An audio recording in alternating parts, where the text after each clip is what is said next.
Chapter 6. Shortly after your third birthday, while you were enjoying the sun in one of the rock's many courtyards, you get an eerie feeling something wasn't right, and it doesn't take you long to find out what it is. The lion you made for your father has moved, and that quite a bit, which on its own wouldn't really interest you, seeing as this particular cub is long overdue for the beginning of its journey towards King's Landing, but the problem with it would be that you can feel where it's moving to. For some reason, the statue you made for your father is now moving towards you, and it doesn't stop at the usual guard posts either, which makes you quite a bit more happy than it probably should. Yet you can't help but get a bit excited about the thought you had, mayhaps it's indeed time to finally see your father again. Yes, that would be great, but is it really your father, and if it is him, why in the world did it take so long for him to come back home? You didn't hear of any problem severe enough to keep your father in the capital for so long, but you're sure that if there was indeed something so major that even a lord such as him couldn't leave, that parading the problem around for everyone to see would hardly be permissible. Maybe it's something as simple as a new civil war being seen on the horizon, though then again, no one in the rock seems worried about a war breaking out. So perhaps it's something more complicated but also more conventional, like a new tax or regulation. Yes, you think that would explain quite well why your father wouldn't leave the capital no matter what. While thinking about your father's reasoning, you decide to remain seated and wait for him on one of the stone benches, so that you can enjoy the sun a bit more while he's coming to the courtyard. It's after all not like a few more minutes of waiting will mean the end of the world. Thus, you can feel the cub directly in front of you just a few minutes later, and so you open your eyes to see your father nudging your face with one of its paws. He seems to be quite happy. In fact, he seems a good bit too happy, so much so that you're actually a bit worried about him. It's kind of hard to even compare him to his usually so stoic self. Though, after a few more moments of defending your face, you decide that he must have simply missed you. It's been over a year since he was home the last time after all. So with that in mind, loosening up a bit around one's family doesn't actually seem all that outrageous or surprising to you, though it certainly isn't something you could have imagined your father ever doing. Well, at least you got a gift out of your father when he finally gave up on his assault on your face. It was of course a terrible gift for a child your age, but it's the thought that counts, or so you tell yourself, though you could still gain some use for a book detailing the animal kingdom of this world. All in all, it's not too bad of a reunion, even though you're sure that your father had some thoughts of his own when he was selecting your gift. You thought that you would have to answer a lot of questions as soon as your father is back in the rock, but he seems content with whatever your mother has already told him, though what it is she knows is quite a bit beyond you. But then again, you certainly aren't about to breach the topic yourself, so that's that, you guess. But even so, it isn't all that important to you anymore, seeing as you can endure a bit more attention and strain for the rest of the day just fine, as long as you have your chamber to retreat to when the night falls. You do appreciate that your father isn't bothering you with all that stuff though, and no matter his reasoning, you're also happy that he came to you alone, for that certainly helped the two of you a lot, with neither of you enjoying opening up in company and all that. But you too soon make your way towards the rest of the family. It's easy to forget, but your family is a rather massive one, and it seems your father had quite the large entourage with him in the capital. It would seem that the return of so many Lannisters prompted a lavish feast to be called out, one you could hear long before you could see it, but what a sight it was. Even your grandfather seems a bit more genuine in his happiness today. You decide to join your siblings, who show off their own gifts to you, a dress and a shield respectively, though both seem to scoff at your book almost immediately. You ignore it of course, and instead decide to grab yourself something to eat, the beef skewers in particular having taken your interest since before you entered the hall. And when you return, you see that the both of them have begun arguing over who got the greatest present from your father, much to your own amusement, for you have already seen that Jaime can hardly lift that shield of his, and you're quite sure that Cersei actually dislikes dresses altogether, the both of them just refusing to give in. It all makes for a great evening. But while you enjoy it a lot, the book calls for your attention some 2 hours in, and you have to admit that you're a bit more than just curious about what kind of creatures roam this world. So you make your way to your chamber a bit early to see how long it will take you to learn this new language, and how much in the way of details the book actually has to offer. Chapter 7. As it turns out, learning how to read a new language isn't something you can do in just one night, so you decide to get yourself some help. That help being a scribe named Darlan, who will read your book to you, starting the next day. and thus you're able to compare and study your book and Darlin's narration at night together, so that you can advance your understanding of the language and the book's contents in a timely manner. You both were doing this for quite a few weeks, and so you could soon feel a pleasant connection between the two of you, one that felt so very familiar, and yet a little saddening. For the last time you formed genuine connections with other people, you were heavily disappointed, and while you saw it coming long before it happened, that their morals were indeed more important to them than you and what you were going to achieve did at least tear a bit at your soul, if you do have one, that is. You assume that it sometimes just can't be helped, for a warlord just isn't someone that gives in to their companions' notions simply to make them merry. And besides, it wasn't like it was your fault that they thought your deeds were just a front. Really, how could they even delude themselves into believing that you of all people were simply playing the part of a warlord even after knowing you for so long? But humans are humans, or so you guess, and when considering everything else, getting agitated over all the betrayals seems kind of silly, for they did in the end help you in achieving your life's goal, did they not? Memories of your last life aside, the connection itself doesn't seem half bad, and if you don't screw up again it might even become a good friendship. You certainly wouldn't have anything against gaining a mentor for this life, seeing as you won't be able to just explore the world like you did the last time. Though, even if finding a different form of exploration turns out to be easy, the actual deed of exploring the world doesn't seem like a viable option to you. For far too much of the book's contents and the world around you feels familiar to you, so much so, that justifying the journey becomes so hard that you just can't put it on your list of things to do. And seeing as you will most likely not get the permission to leave the continent from your family anyway, being selfish to this extent seems quite frankly impossible to you. But the small things that are indeed new to you are if nothing else astonishing. For one, there are the dragons. This world, this very continent was home to actual dragons, and the kings of your homeland effectively killed them all, the entirety of their known population, just gone. So in other words, the answer for why your house is loyal to the crown is force, and with the fire-breathing monsters having left existence there is nothing remaining that actually binds your family to the crown, or well, nothing that really matters. After being around for centuries, the crown surely has some marriages and treaties in place to keep your house loyal, but that isn't more than a slight hurdle, if even that. But it's still good to know that in the future things like this won't become a problem, for who will actually be loyal to the king, in a land torn to shreds by civil war? Yes, the saying of when it rains it pours does seem quite fitting. As soon as one supporting column is missing, the others will be pressed so much harder for at best the same result, and who could fault them for breaking after centuries of decline and being taken for all they've got? Well, it's their own fault that they can't keep their kingdom united, but perhaps the royal family will get their act together before you can take part in the kingdom's politics. It would certainly be more fun to have at least some resistance after all. You contemplate over the weakness of the throne and the kingdom for a few more minutes and then decide to visit your grandfather, for he is the head of the house, and he is part of your family, so if he decides to stay loyal to the crumbling crown then that would be that.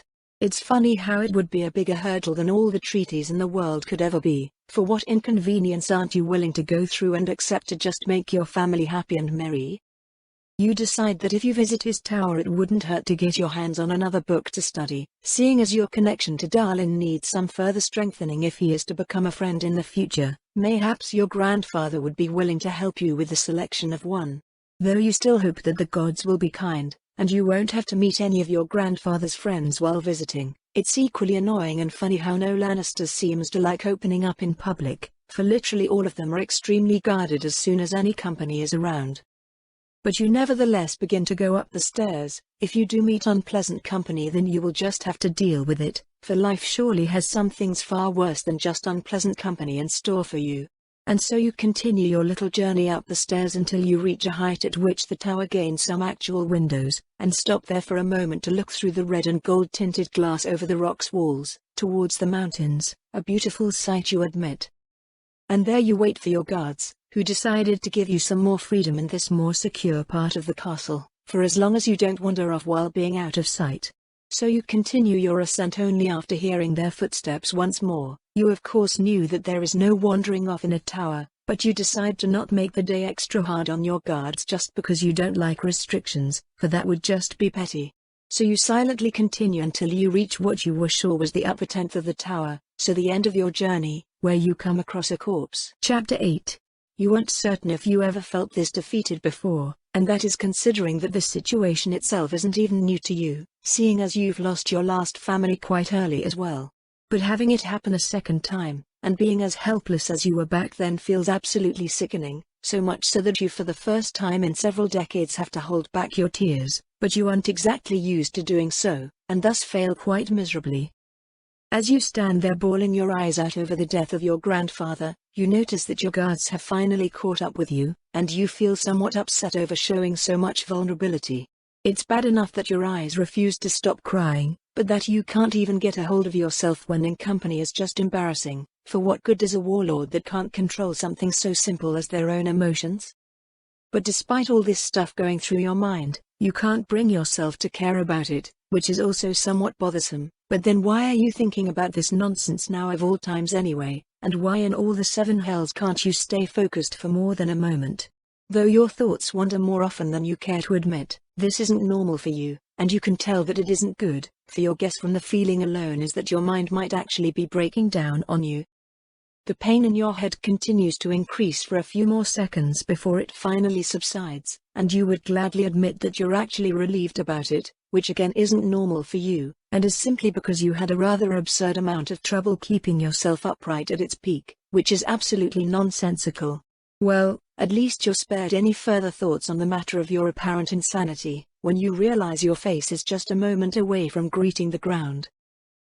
Waking up, you find yourself utterly confused in your bed, and after thinking for a while you realize that you have no idea of how and when you got here, or how you managed to sleep for that matter. Though that is something rather unimportant compared to the face in front of you, for instead of your mother that normally wakes you, it was your father that has decided to wake you up. And as if he wanted to further confuse you, he scares off the servants just a moment later, so that the two of you can be alone, which you can't say you saw your father ever doing.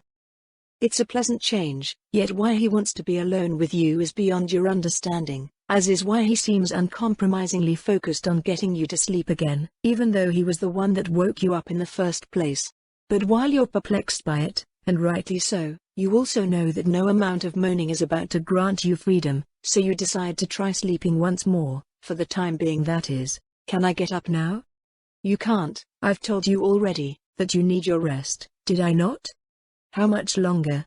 You will sleep until I wake you up, so quiet down now, for your resistance is futile.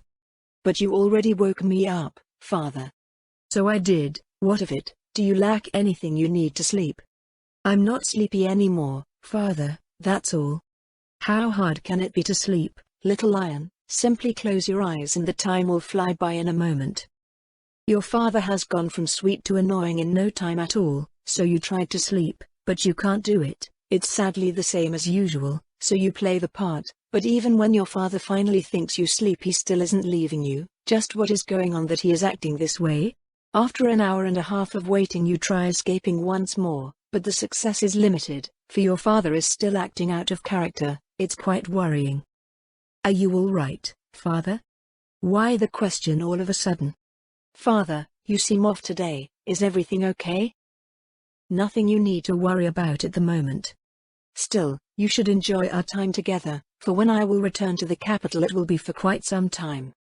And I won't have neither you nor Cersei and especially not Jaime start any trouble for your mother, so there will be lessons that I will teach you in the coming months. It's why you had to get all the rest you could. I didn't do anything wrong, right? You aren't angry with me, are you, Father? I'm not angry with anyone, and you can be sure you would know if I were, but this is important as army. Don't take this as a punishment, it's for the good of our house. If that's what you want, Father. If that's what you want, Father, what's that supposed to mean, little lion? Don't you want to learn how to make your mother and father proud? Right, I do want to learn then. Good, that's the right answer, little one.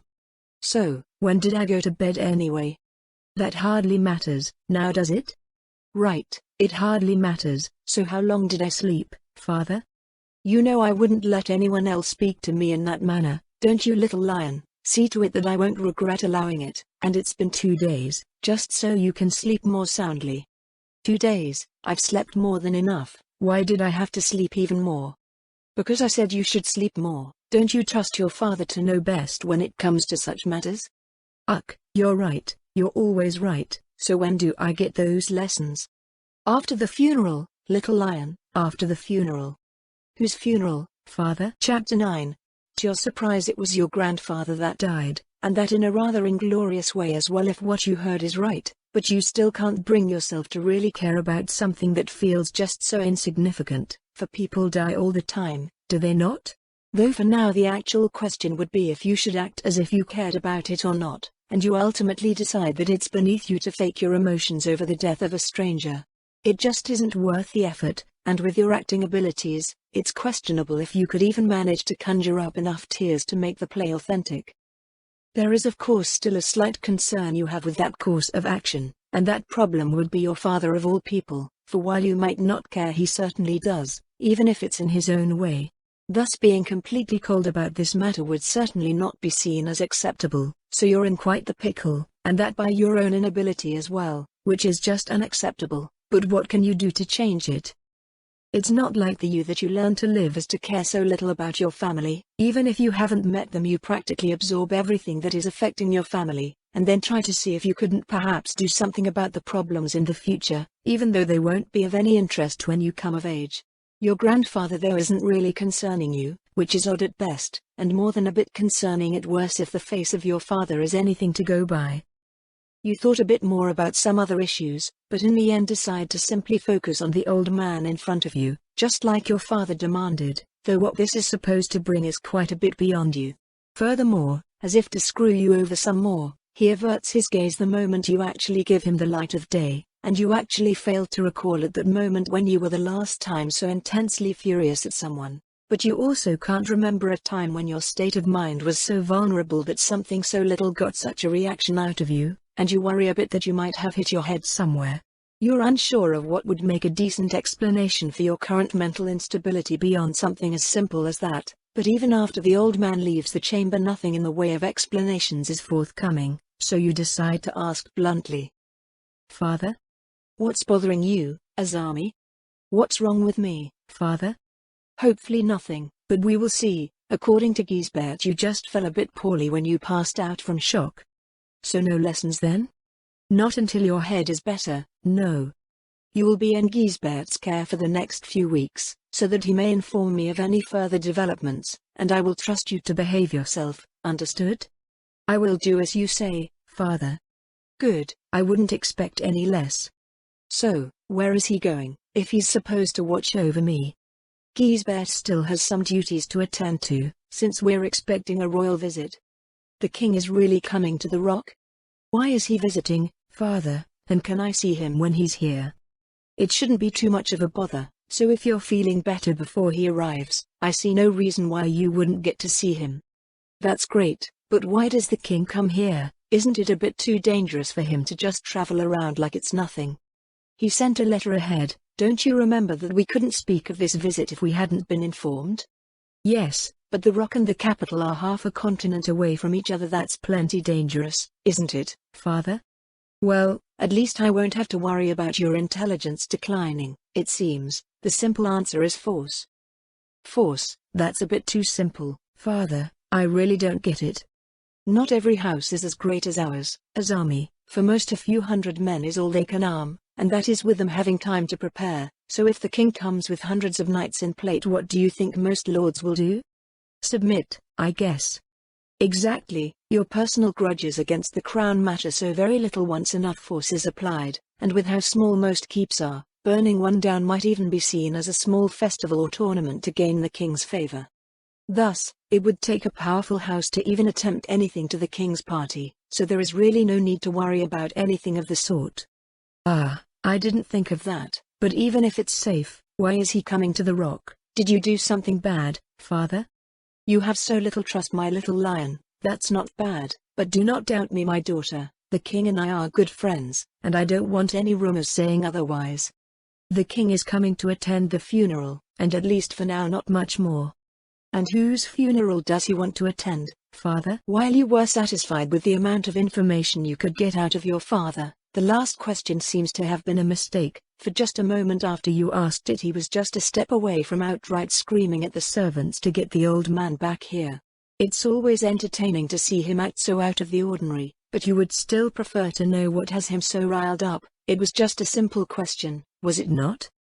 You soon find yourself regretting ever asking the so small-seeming question, for now the old man has no other duties left to distract him. Your father made quite sure of it just a moment after the poor man re-entered the chamber. It seems like you will have to endure quite the large amount of conversations in the near future. Well, at least he didn't ignore you this time, so that's at least something, or so you guess. Chapter 10. Your time with Gisbert and Darlan was all in all quite nice, and while you had to endure questions upon questions, most of them didn't really annoy you. In fact, you can't even remember most of them, which is somewhat strange, but then you certainly won't look a gifted horse in the mouth. And so the weeks passed by a bit faster than they usually do, and seeing as you can still sleep in your own bed, you can admit that everything is indeed quite fine, or well, it could at least be a lot worse. Yet whenever you're with your parents, you realize that neither your father nor your mother seem as happy as they were before, which makes you feel a little guilty. But even today, after weeks to observe it, you can't find a way to get rid of the issue, for even now you aren't quite sure what the problem is. So you currently try to focus on getting your mind back in working order, and that goes better than you first feared it would, especially considering how the frequency of memory loss you had to deal with suddenly declined. It's fascinating how much not thinking or focusing on finding out the problem increased your mental stability, though what it implies isn't all that great, for at least your own reasoning has led you to believe that a specific subject is actually repressed by your mind, or in other words, you now have an exploitable weakness. That is of course a step over just being unacceptable, but you're unsure of what you can do to remove it when just thinking about it can cause you memory loss. If it's brought up in the future, then there would be the risk that you could forget whole conversations or incidents of importance, and that without ever realizing it, or if someone finds out, they could try to get you to forget informations to buy themselves some time. It's all very problematic, though there are at least some things that you could try. For one, the minimum of not actually searching for the problem, and for number 2, making a list to narrow down what you can't talk or think about. You soon acknowledge that you will have to accept some help for that, and you decide after a moment to choose Gisbert and Darlan for the job of helping you out. For what good would it do to ask a stranger or your parents for the simple writing of a list? No, especially with the king's visit, that wouldn't be acceptable, but luckily the two of them seem to like your idea. Especially Gisbert seems delighted by the prospect of finally getting you off his back. From there it was all going rather fast, seeing as the old man already had everything of interest written down to find a cure for your state, so you find yourself reading different lists for a few more hours until no more memories were erased by doing so. A member of your family has died, and that is essentially the problem, as it turns out. How you were supposed to guess that is beyond you, for you're simply not someone that has to suppress memories about something as silly as death. But it appears that this assumption of yours was wrong. While it's nice that you can at least somewhat avoid a situation that would make problems, it's also quite frustrating that not even a name can be said without it affecting your mind to some degree. It's like a magic word that can screw you over in the wrong situation. So yes, it's indeed quite troubling. But it is what it is, and at least you now have a bandage for it to not affect your life on a day-to-day basis anymore. With the list in hand, you make your way to your mother's chamber, seeing as she is, contrary to your father, unlikely to be involved in any important matter at the moment. The rock is more lively than usual, and the royal knights make for quite the sight, though they are scattered all over the place, which diminishes their presence a good deal. Yet the depths of the rock gives the same image as always, and you're happy about it. You can feel her chamber a good while before you see it, and with the corridors carrying the vibrations so comparatively far, you also have a clear enough image to know that your siblings are there as well. It really must be quite exhausting being a guard in this part of the castle. Making your way past the dozen guards, you open the door and, silently as to not disturb your siblings, make your way to your mother and explain the list to her, before asking if your father would be busy right now. And sadly he was, so for now you will have to wait a few hours before you can see him and make your requests for the future, but that's fine with it being, well, for the future and as such very far down on your list of priorities. It's still interesting to know that your father and the king have such long discussions, and you think a bit about what topic they might be talking about day in day out, though you didn't think your father would actually befriend someone, as in before the world ends, for that's just not something you can see him doing. You had thoughts of that nature a lot lately, and you can admit that to yourself, but even so, this is how humans work for you. Everyone has some kind of setting, some inner workings they follow without fail, and while the process of finding them out might not be flawless, it's still nothing you can just not do. Manipulative it might be, but at least for your family you can't not try to put them down somewhere, and make some more sense of their motives. For you aren't social enough to just go with the flow when there is no pressure, and as annoying as that is, you can be a bit dense when it comes to social clues.